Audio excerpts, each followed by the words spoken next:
Очередное скандальное заявление со стороны правительственного имам-хатиба сотрясло центральноазиатское информационное поле.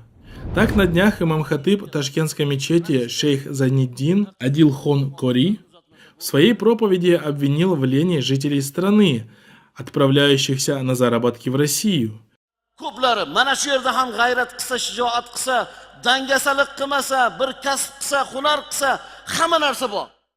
Bechora borib Rossiyaga borib, birovi hojatxonasini tozalab, birovi ichki kiyimini tozalab, haligi joyda odamlar aroq ichadigan odamlarga aroq quyib yurib, tirikchilik qilyapti-da endi. Keladilar, haligi yigitni guli kelyapti.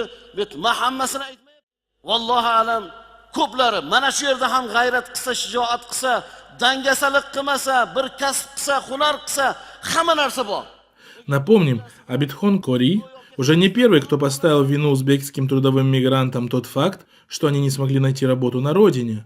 Например, бывший президент Узбекистана Ислам Каримов в 2013 году также назвал мигрантов лентяями.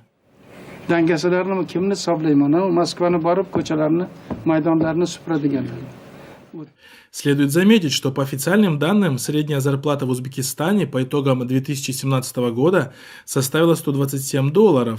Об этом сообщил 14 декабря 2017 года Мирзаев, представитель Государственного комитета по статистике на заседании Международного пресс-клуба. Однако достоверность даже таких низких цифр вызывает большие сомнения среди жителей Узбекистана, о чем они откровенно пишут в социальных сетях. По их мнению, в реальности средняя зарплата значительно ниже даже этой мизерной цифры.